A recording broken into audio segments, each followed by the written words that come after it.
Salmo de número 24, ele tem 10 versículos.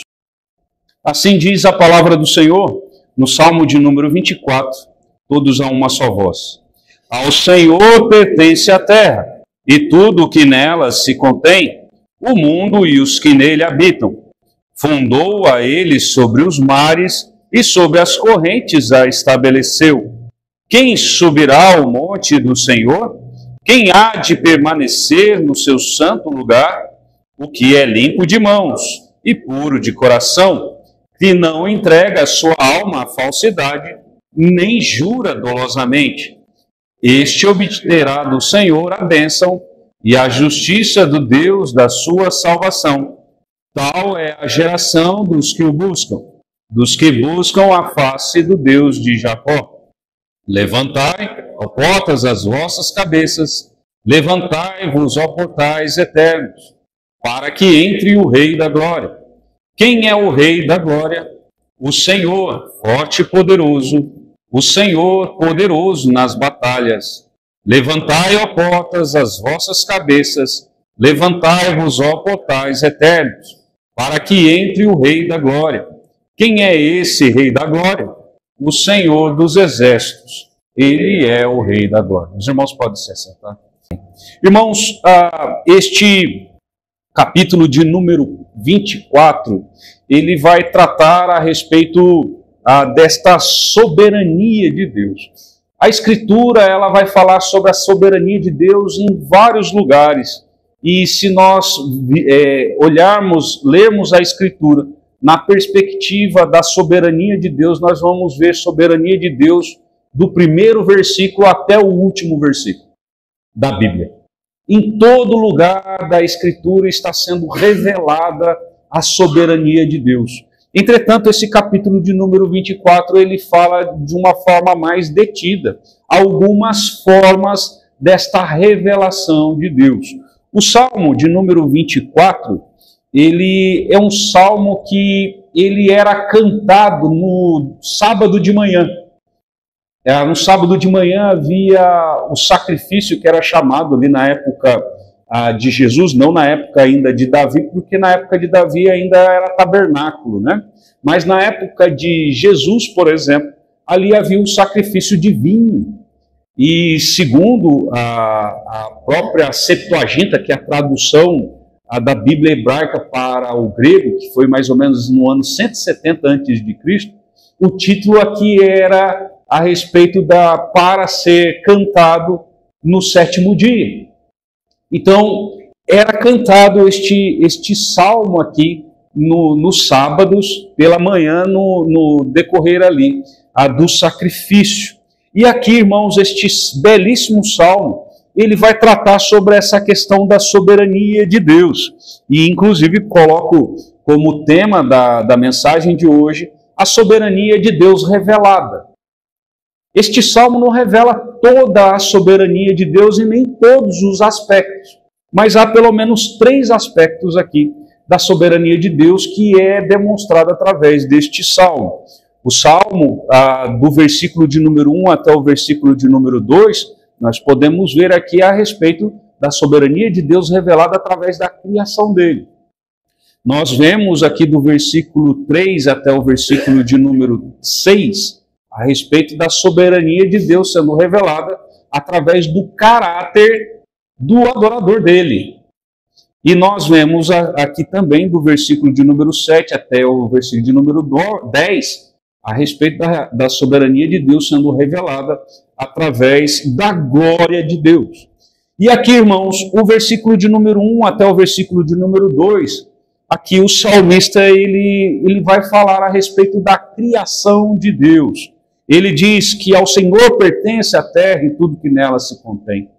Irmãos, lembremos que quando Satanás ele foi tentar Jesus, ele falou: olha os reinos, se me adorar, darei tudo para você. Nada era dele.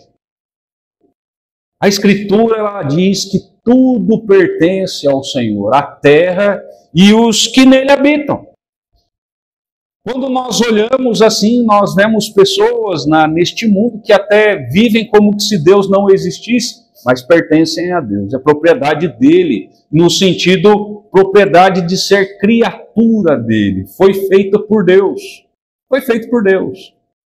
Nós falamos muitas vezes que, e não está errado, de que uma alma é a coisa mais preciosa que existe neste mundo, que se nós dessemos o universo inteiro, não poderia pagar, mas o universo é do próprio Deus. Não teríamos nem como dar o universo, porque nós não temos, na verdade, nada. Tudo que até mesmo nós falamos que é nosso, pertence a Deus. O meu carro pertence a Deus. A casa pertence a Deus. Tudo pertence a Ele. Nada, na verdade, assim, nesse sentido de propriedade absoluta. Absoluta. Então, irmãos, aqui o texto ele vai tratar a respeito, até mesmo falando sobre coisas que demonstra o grande poder dele. Versículo de número 2, ele está falando, fundou aqui, está falando da terra, né? Fundou ele sobre os mares e sobre as correntes a estabeleceu. Temos vivido, irmãos, épocas em que, na verdade não agora, mas já há um bom tempo, tem se discutido, por exemplo, sobre essa questão da teoria darwiniana de evolução, a teoria do Big Bang a respeito da formação de todas as coisas, formação do universo. As pessoas colocam como que fosse uma ciência absoluta. Acabam esquecendo que é teoria. E, irmãos, um pouco depois de que apareceu o darwinismo, começou a surgir até mesmo no mundo, no meio evangélico, algum tipo de constrangimento, de forma que as pessoas começaram a adotar essa questão da evolução como uma explicação do que Deus fez. Como uma explicação do que Deus fez. E assim coloca em xeque, por exemplo, aquilo que Deus ele vai falar em Gênesis 1, que vai falar sobre a criação de Deus. Irmãos, Gênesis 1, nós não levamos aquilo lá como uma história da carochinha, como diz. Nós não levamos a Gênesis capítulo de número 1 como algo assim figurado. Aquilo ali é uma lenda, nós não levamos deste jeito. Nós levamos da forma que está escrito. Que Deus fez as coisas do jeito que está escrito lá. Deus, ele precisava gastar 6 dias para criar todas as coisas? Não precisava. Se Deus quisesse fazer isso aqui, ele teria criado tudo. Ele não é limitado. Deus não precisava nem dizer alguma coisa. Deus, ele poderia simplesmente pensar e as coisas existirem. Não precisava nem do poder da sua palavra. Então Deus, ele mostra que ele é um ser totalmente poderoso, mas ele quis fazer daquele jeito segundo o conselho da sua vontade. Ele quis criar em 6 dias. E quem somos nós para dizer que deveria ser diferente? Deveria ser em 1, que deveria ser em 8, que deveria ser em 10. Ele quis fazer, ele é soberano. Ele decidiu e ele fez. E isto mostra a soberania dele, irmão. Quando nós olhamos para a natureza belíssima, até o Luiz de manhã falou, pastor, que dia lindo está fazendo, né? Só faltou ele dizer que céu estrelado. Não tinha como estar estrelado, né? Tá de dia, mas que lindeza, irmãos. Que coisa linda que Deus ele fez. E é Ele que fez. Quando nós vemos a respeito das complexidades das coisas, a complexidade do ser, a complexidade do próprio universo, como o homem pode achar que essas coisas surgiram do nada? Como pode o homem querer acreditar que não existe um ser que está intervindo e criador? Um ser totalmente sábio, um ser totalmente poderoso. Eu sempre digo que o ateu ele tem mais fé do que os crentes. Ele é mais crente do que os crentes. Porque acreditar que algo do nada tão extremamente complexo consegue surgir sem um Deus criador, quer dizer que ele consegue crer naquilo que é totalmente impossível. Aquilo que é impossível. E é impossível mesmo, irmãos. Se não é através do poder de Deus, se não é através da soberania dele, não há como as coisas serem feitas. E assim, irmãos, nós, quando olhamos para estas coisas, nós não devemos cair na tentação de querer ir além da Escritura, de querer nos ceder a respeito da ciência. A ciência, ela descobre aquilo que ela está vendo, mas o próprio olhar do homem é extremamente limitado. O homem não tem como fazer a ciência em si sem observação, mas o próprio olhar do homem é limitado. Se nós entendermos a respeito do que ainda pode ser descoberto, e a própria ciência, muitas vezes, ela muda as coisas são mudadas por causa de novas descobertas. E as pessoas colocam, muitas vezes, todo o seu coração lá. Coloca que aquilo que o homem ele está enxergando seja a verdade absoluta. Que a verdade é exatamente aquilo que ele está enxergando. Só que uma coisa é, irmão, a verdade é aquilo que enxerga de forma espiritual. Não são olhos carnais que enxergam a verdade. A verdade é enxergada através de olhos espirituais. E Deus, ele nos concede olhos espirituais através da renovação que temos pelo Espírito, através do momento em que tivemos ali um encontro genuíno com Cristo. É-nos concedido olhos espirituais para enxergarmos a soberania de Deus em todas as coisas que Ele criou, e inclusive na nossa vida. De sabermos que é Ele que está regendo a nossa vida. Tem surgido, não agora também, já há bastante tempo, por exemplo, é falado do deísmo, que aquelas pessoas que até acreditam que existe um Deus, mas é um Deus que não intervém em nada. Ele criou todas as coisas, mas ele está lá, passivo, está de olhos fechados. Como que é um Deus que fez todas as coisas e agora ele está lá, de férias. Não intervém, deixa todo mundo, deixa as coisas acontecerem, correrem no seu ciclo natural. Não, irmãos, não é esse Deus. Não é esse Deus revelado na Escritura. Ele é um Deus que, além dele criar as coisas, ele é o que mantém as coisas. Não é, as coisas não são mantidas por si só, é mantidas pelo poder dele. É mantidas através dos seus atos de providência. Que Deus, ele da sua maneira muito santa, sábia e poderosa, ele governa todas as coisas. Ele governa as suas criaturas, governa inclusive as ações delas. Deus é aquele, irmãos, de fato soberano. E aqui ela é revelada através dos seus atos de criação. Também nós vemos aqui do versículos 3 a 6 a respeito da soberania de Deus revelada através do caráter do seu adorador, daquele que Deus chama para ser o seu adorador. Ele vai dizer aqui o versículo de número 3, quem subirá ao monte do Senhor?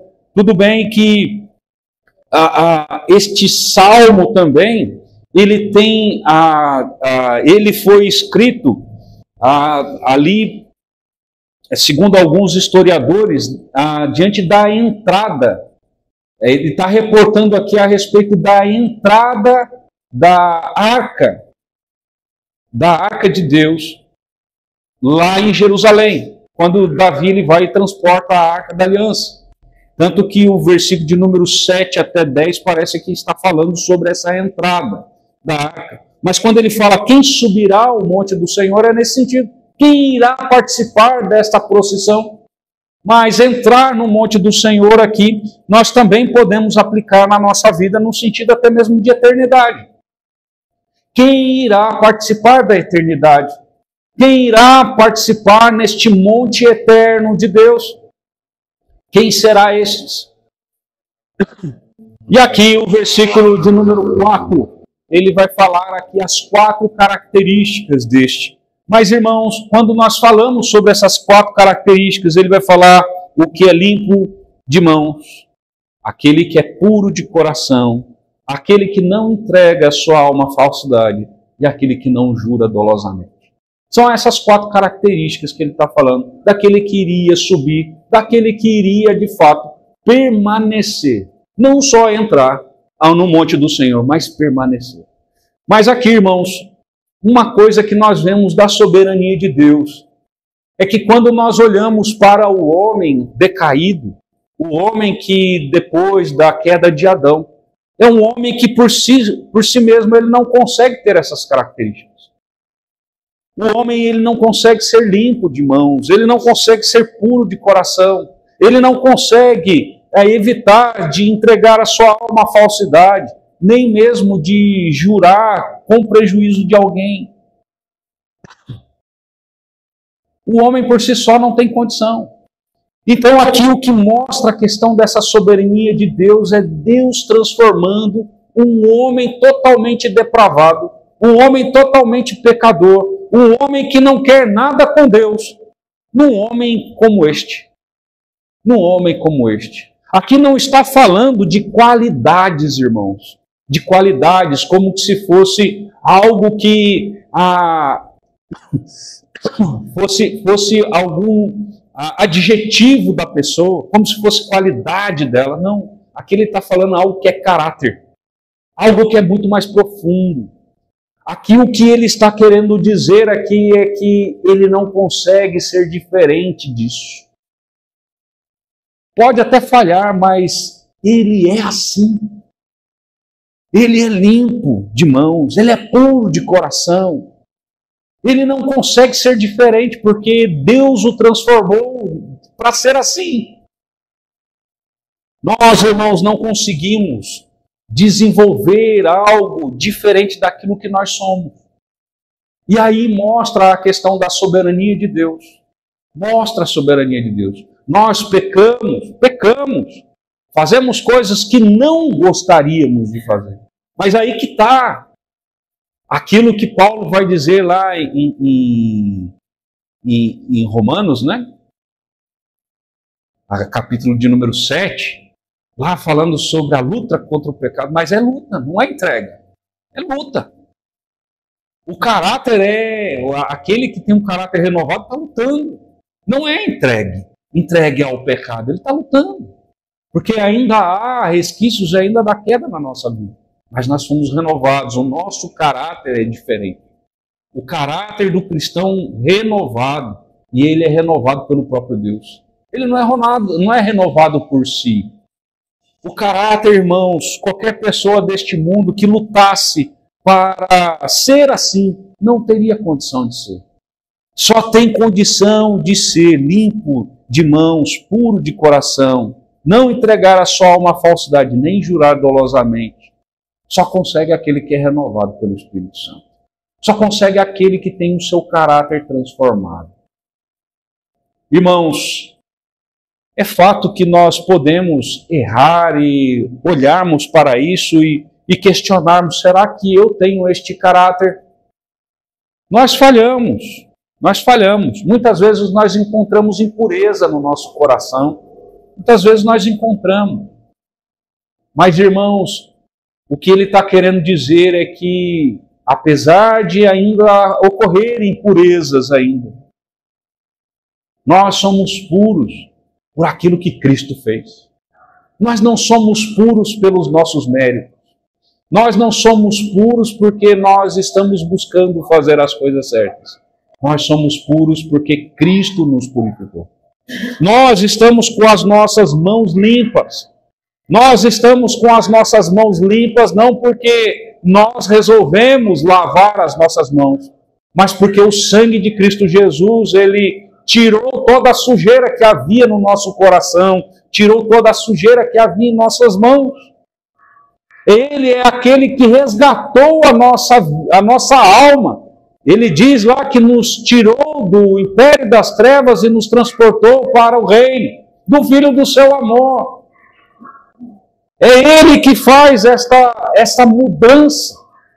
É Ele que pega e regenera e ressuscita a nossa alma, que estava morta nos nossos delitos e pecados. Ele é aquele que faz esta grande graça na nossa vida. Ele não tinha obrigação nenhuma de fazer. Ele faz pelo grande amor que Ele teve por nós. Ô irmão, aqui mostra essa soberania de Deus pelo que tu é. As pessoas acham que são méritos delas serem o que são. Eu busco ao Senhor na igreja, eu vou na igreja, eu prego o evangelho, eu faço isso, eu faço aquilo outro, como se fosse mérito. A responsabilidade há quem pega lá e quem sua. Somos nós. Mas há mérito naquele que chama. O mérito é daquele que chama. O mérito é aquele que coloca à disposição. O mérito é aquele que transforma.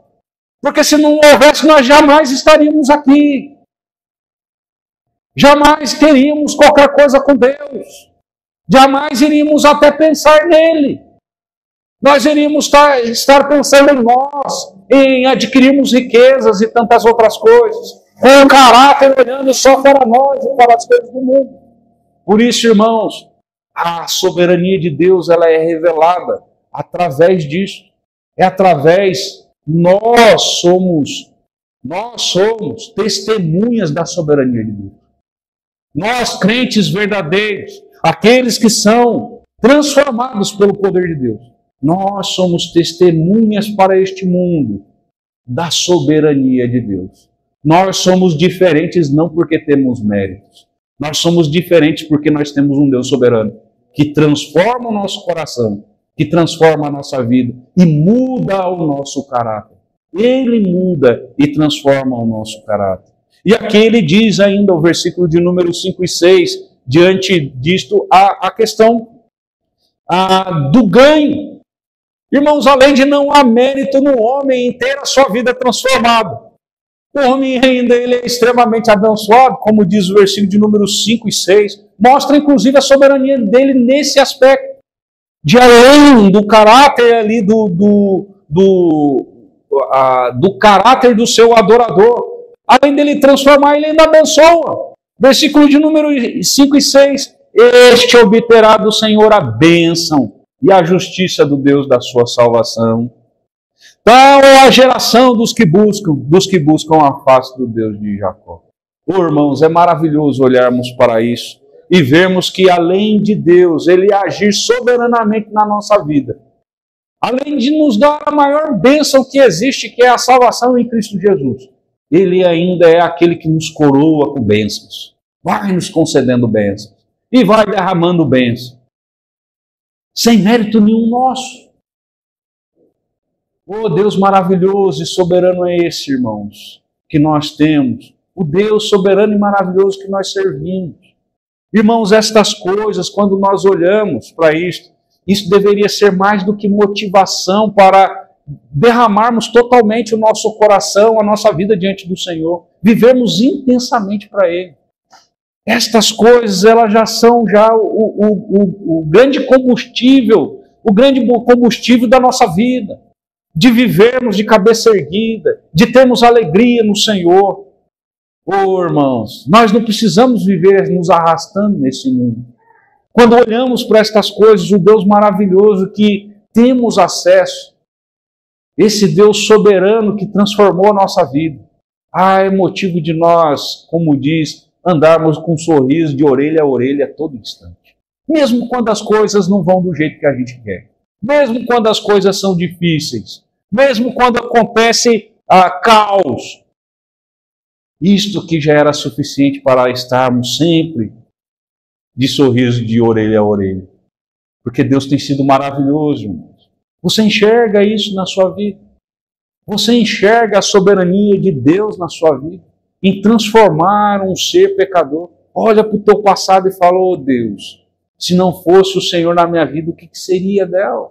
Onde eu estaria agora? O Senhor mudou o meu caráter. E agora eu posso estar aqui. Posso estar juntamente com os irmãos. Tenho perspectiva de entrar realmente no monte do Senhor e permanecer por toda a eternidade. E aqui, irmãos, então, do versículo de número 7 a 10, ele também revela, a soberania de Deus é revelada através da glória do Senhor. A glória do Senhor, ele vai falar, levantai, ó portas, as vossas cabeças, levantai-vos, ó portais eternos, para que entre o Rei da Glória. A Arca da Aliança era o símbolo da presença de Deus.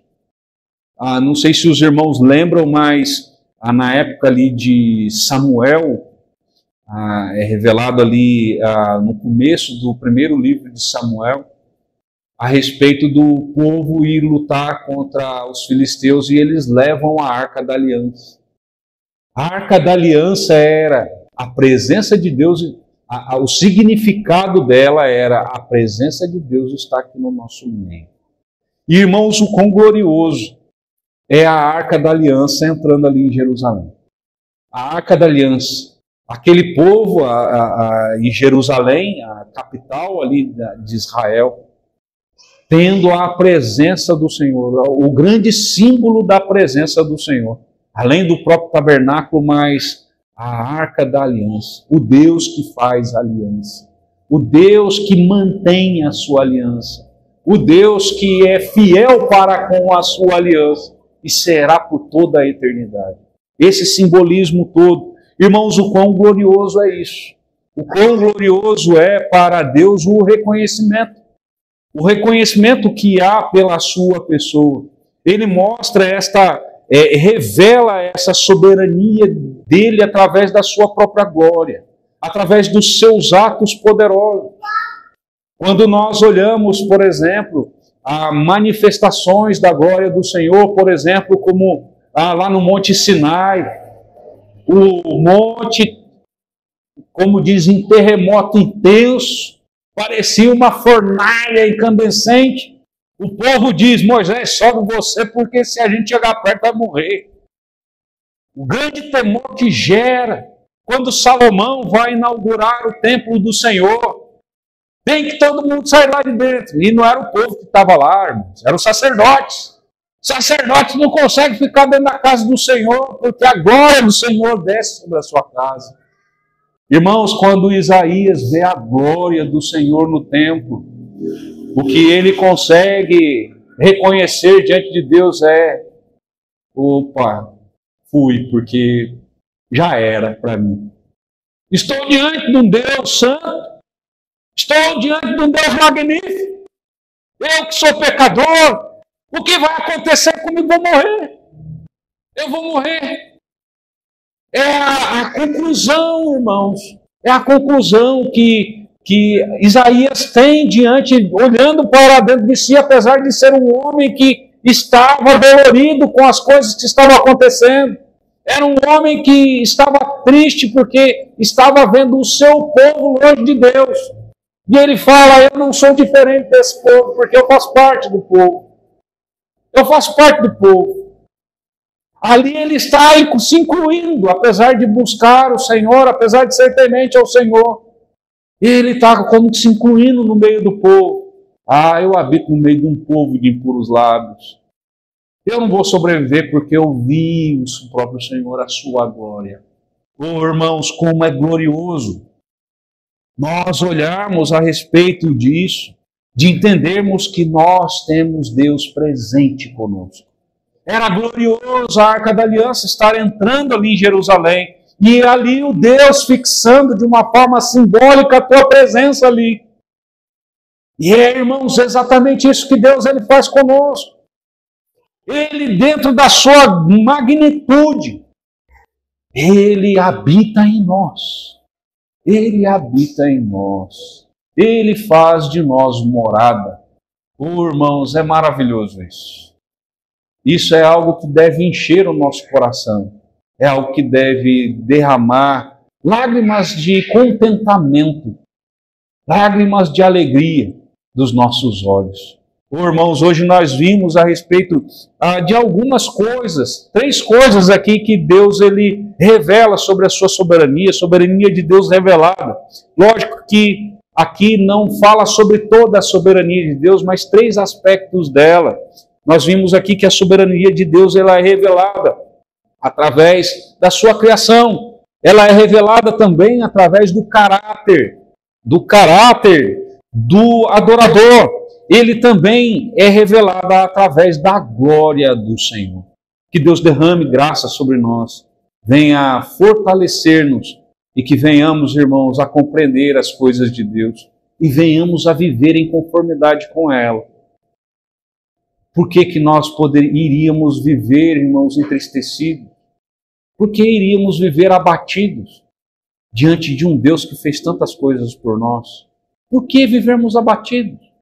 Por que nos entregarmos à tristeza, sendo que nós temos algo que é maravilhoso? O próprio Deus em sua glória habitando em nós. Que Deus derrame assim graça sobre cada um dos irmãos.